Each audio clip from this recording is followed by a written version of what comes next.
The terms pygmy and dwarf are typically used to describe species or subspecies that are notably smaller than their closely related counterparts. You may know some of the more famous examples, like the pygmy marmoset, dwarf chameleons, or the now famous pygmy hippos, thanks to the internet sensation Mudeng. But there are countless other fascinating species that you've likely never heard of.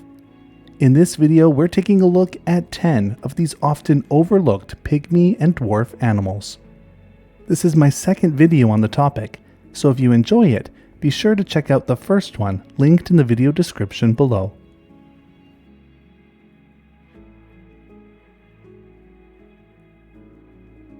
A few weeks ago, in a video I made about animals very few people know about, I mentioned a squirrel from Borneo, and people went crazy in the comments for how cute it is.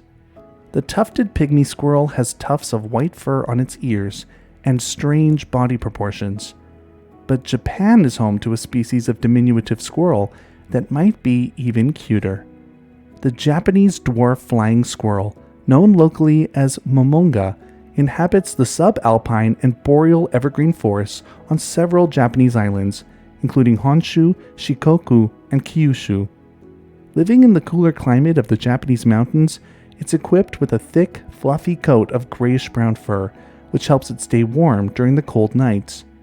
Of course, as the name suggests, the squirrel has the ability to glide.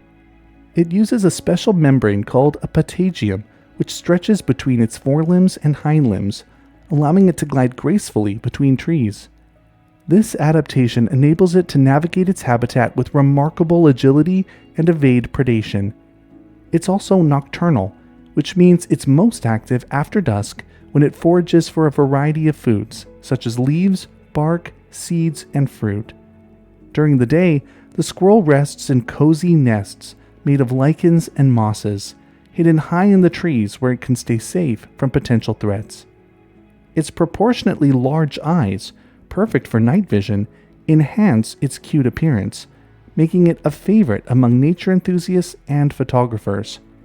In fact, the Japanese dwarf flying squirrel has also become a beloved symbol in Japanese kawaii or cute culture. It's often featured as a mascot, in plush toys, and in the branding of local businesses.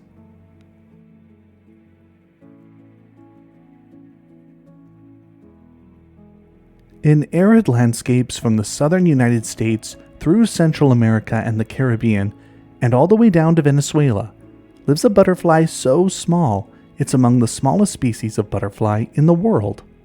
The western pygmy blue is North America's smallest butterfly, with beautiful copper and blue wings that measure between 1.2 and 1.8 centimeters when open. The adults feed on the nectar of a variety of species, but the caterpillars feed on just a few species of regional plants, one of which is the western purslane. And it's thanks to the popularity of this plant in gardens, as well as the butterfly's ability to easily adapt to new environments, that it has spread well beyond its native range.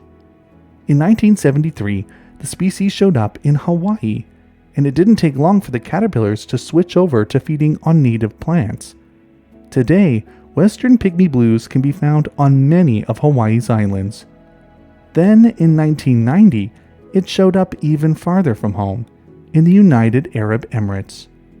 How it got there is still not fully known, but one theory is that war in the region played a key role. 1990 saw a huge influx of American military personnel to the region as a result of the Kuwait War. During Operation Desert Shield and Operation Desert Storm, military bases were being rapidly constructed in Saudi Arabia, Kuwait, and other areas of the Arabian Peninsula. It's known that plants like western purslane were being used in gardens in these bases, and it's possible that western pygmy blue caterpillars made the journey unintentionally by hitching a ride on these garden plants. Today, the western pygmy blue is found all along the eastern side of the Arabian Peninsula, as well as a few spots on the western side, Egypt, and all the way up to the Dead Sea. The conditions of the region are a close match to the species' native range, and they're likely now a permanent fixture in the ecology of the Middle East.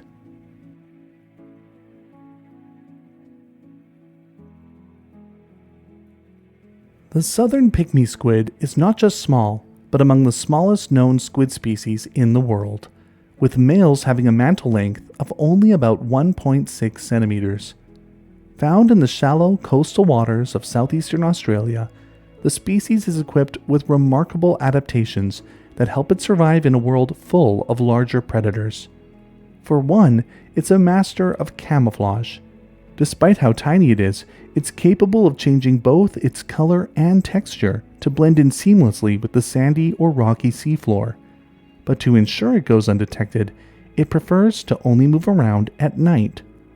Darkness, along with its ability to camouflage, don't only protect it from predation, but also allow it to sneak up on its preferred prey, shrimp.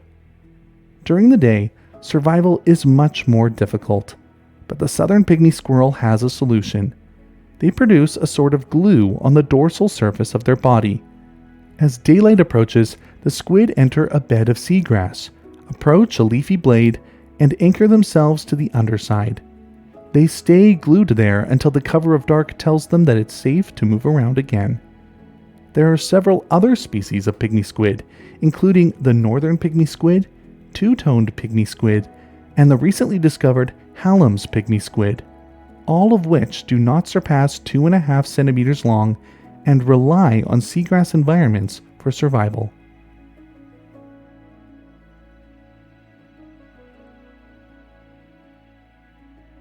The Pygmy Anteater, also known as the silky anteater, is the smallest anteater species in the world, only measuring between 40 and 60 centimeters in total length and weighing at most 400 grams.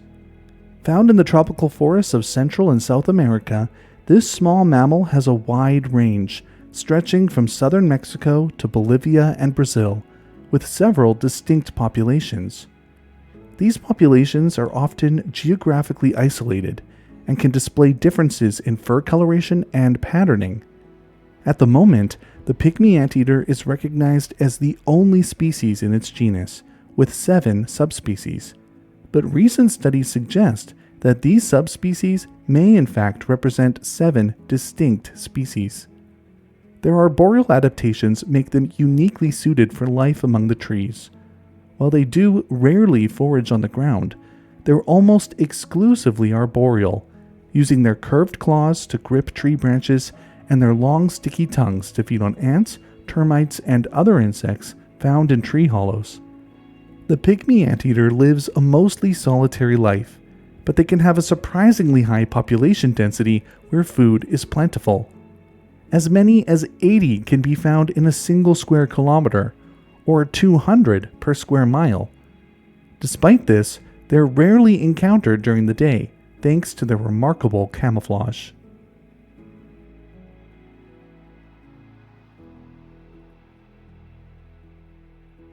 This fish goes by many names: Dwarf Puffer, Pygmy Puffer, Malabar Puffer, and most commonly in the pet industry, the pea puffer. They're among the smallest species of pufferfish, generally only reaching a total body length of 2.5 centimeters. They have greenish-yellow bodies and are covered in iridescent dark spots. They're also one of only a few species of pufferfish that live their entire lives in fresh water, a trait shared by only about 15% of all pufferfish species. Their striking coloration and habitat preferences make them particularly captivating to fish hobbyists and add to their appeal in the aquarium trade. They're found in the lakes and rivers of southwestern India, specifically around the Travancore region, where they tend to live in large groups, another feature that's rare among pufferfish. Like other species, they can inflate their bodies when threatened, using air or water to increase their size and making them harder for predators to swallow. The dwarf pufferfish is itself a predator, feeding primarily on small invertebrates like worms, snails, and tiny crustaceans. It uses its sharp, beak-like teeth to crack open the shells of snails and other prey. This specialized diet means that they can be difficult to keep in a home aquarium, and it's recommended that only more advanced hobbyists should consider keeping them. Despite the fact that they can be captive bred for the aquarium trade, many dwarf pufferfish are still taken from the wild, where they face increasing threats from habitat loss, pollution, and water diversion projects. Listed as vulnerable by the IUCN, the species needs ongoing conservation efforts in order to protect it and its environment from human impact.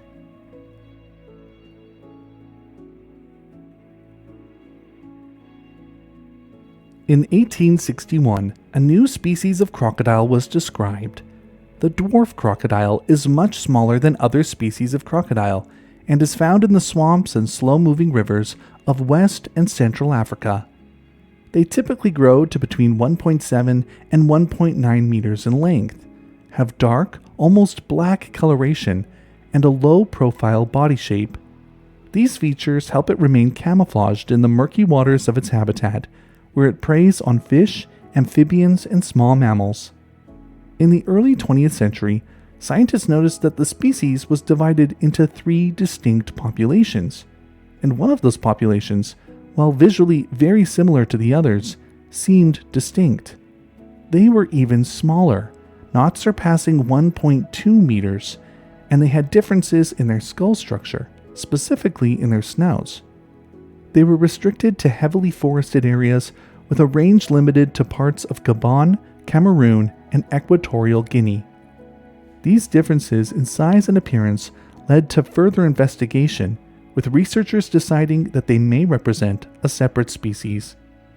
In 1919, this smaller population was officially described as Osborn's dwarf crocodile, and it took the title of smallest crocodilian species in the world. But that wouldn't last for long. In 1948, a paper by Robert Frederick Inger raised doubts about whether Osborn's dwarf crocodile was truly a legitimate species, arguing that the differences observed should actually be attributed to geographical variation and environmental factors. In 1961, the species was reclassified as a subspecies of the dwarf crocodile, and for the time being, Africa returned to having only one recognized species of dwarf crocodile. It wasn't until serious genetic research was done that the picture became clearer.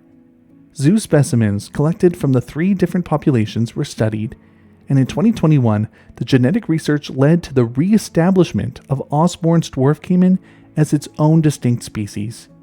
Not only that, there seemed to be enough evidence that a 3rd cryptic species was present, though it is yet to be described.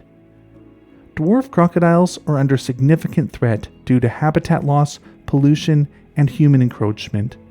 Although still relatively widespread, these species face a steady decline in population due to the destruction of their habitats. Osborn's dwarf crocodile is particularly vulnerable due to its limited range and the ongoing threat from illegal hunting and environmental degradation. Both species are currently listed as vulnerable by the IUCN, and conservation efforts are critical to preserving these small and fascinating crocodiles.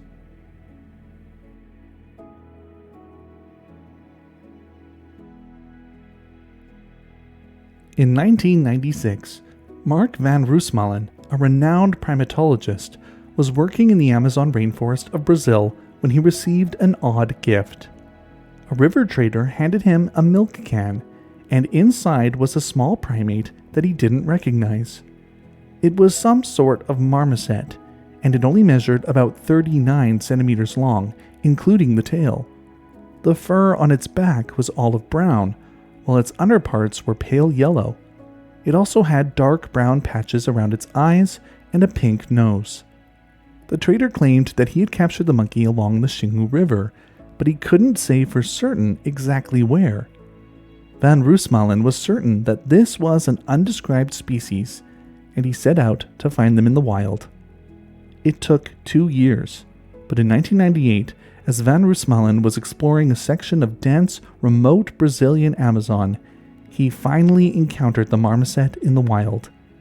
After capturing and studying several specimens, the team confirmed that this was indeed a species previously unknown to science, and it was described as Mico humilis and given the common name of Roosmalens' dwarf marmoset. What made the discovery even more exciting was the fact that this dwarf marmoset was living in an area that's incredibly ecologically rich, but threatened by deforestation. As a result, the discovery of a unique primate in the region has bolstered the fight to protect the forest from being cut down. Roosmalens' dwarf marmoset is endemic to just a tiny area, having the smallest range of any species of primate in the Amazon River basin. It's also the third smallest species of monkey in the world, with only the two species of pygmy marmoset being smaller.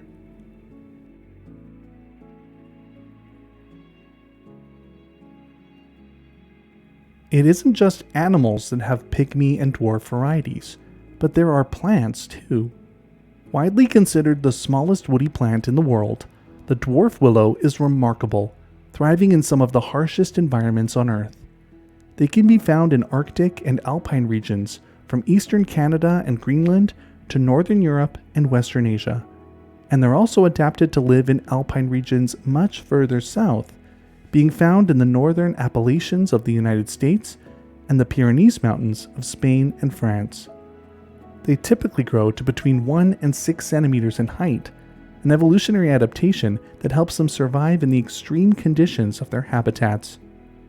Unlike many plants, the dwarf willow lacks a traditional upright trunk. Instead, it has a creeping, prostrate growth form with branches that remain close to the ground and form dense mats. This growth habit helps it avoid the brunt of cold winds and remain warm. Its leaves are small, rounded, and shiny green, allowing it to maximize sunlight absorption in environments where every bit of sun counts. This tiny willow is dioecious, meaning individual plants are either male or female, and they're easy to tell apart. Males have yellow flower clusters known as catkins, while females have red catkins when ripe. The dwarf willow plays a crucial role in its ecosystem, growing in small colonies, which are groups of genetically identical plants connected by a shared root system. They provide ground cover that helps stabilize the soil and prevent erosion. These colonies can survive for a shockingly long time, with one found in the northern Apennines of Italy being at least 2,000 years old.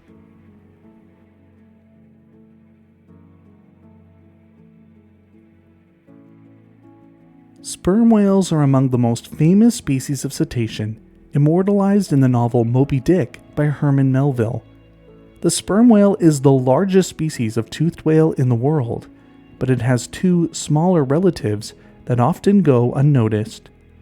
In 1838, French zoologist Henri-Marie Ducrotay de Blainville was examining preserved specimens of whale that had washed up on beaches when he came across something strange.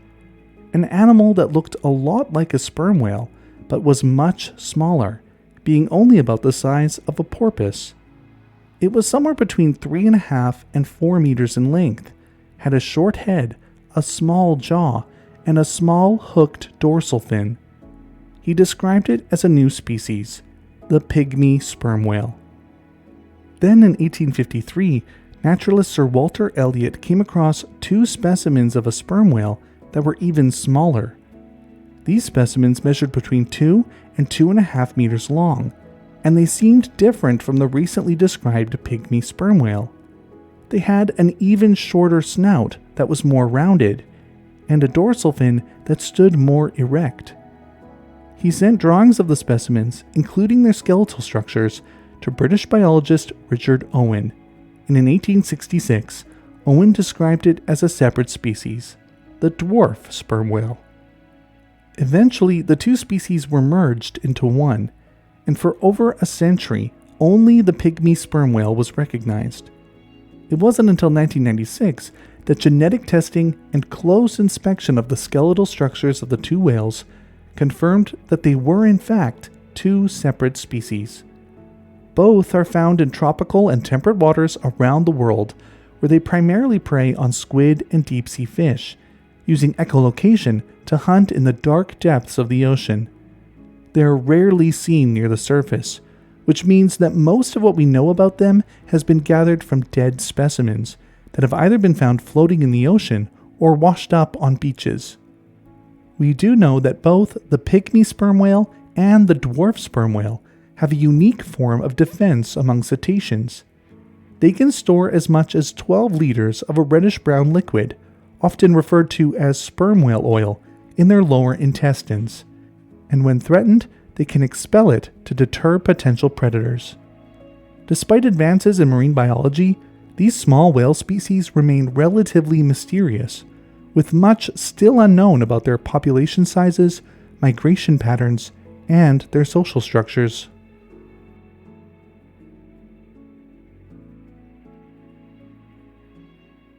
In the early 19th century, specimens of an oddly small emu were collected from somewhere in southern Australia and taken to France. There was a lot of debate about where they originated from and whether they were subspecies of emu or a wholly distinct species. By the time researchers went looking for them again, they couldn't be found, and it took over a century for the mystery to be solved. But we now know that the dwarf emu is a subspecies of emu that only lived on Kangaroo Island just off the coast of Adelaide in South Australia. The emus of Kangaroo Island were significantly different from those of the mainland. They were only 50% of the size of a typical emu, standing just over a meter tall and weighing between 20 and 30 kilograms. This size reduction is attributed to insular dwarfism, a phenomenon where species evolve smaller sizes due to limited resource availability on islands. The Kangaroo Island Dwarf Emu likely spent most of its time in the interior forests of the island, though it seems to have also been found along coastal scrublands, in particular around Nepean Bay. The reason we don't know much about the dwarf emu is because shortly after the first specimens were collected, it went extinct. In the early 19th century, European settlers were just arriving to Kangaroo Island, and with them came their livestock. The forests and fields were burnt down to create pasture land, and widespread hunting of the emus was not sustainable. By 1827, the Kangaroo Island dwarf emu population had disappeared from the island, well before anyone took the time to study it. Today, the Jardin des Plantes in Paris houses the only complete skeleton of the Kangaroo Island dwarf emu in the world, and the Natural History Museum of Geneva houses the only known mounted skin. And that's it for this week's video. Which of these were new to you? Do you know of any other dwarf or pygmy species? Let me know in the comments below. I need to say a special thanks to my patrons. Without their ongoing support, I wouldn't be able to make a video like this every week. If you want to support the channel, consider joining us on Patreon. The link is in the video description below. Or consider becoming a member here on YouTube by hitting the join button below the video. Members get access to exclusive perks like early video releases, special badges, and custom emojis to use in comments.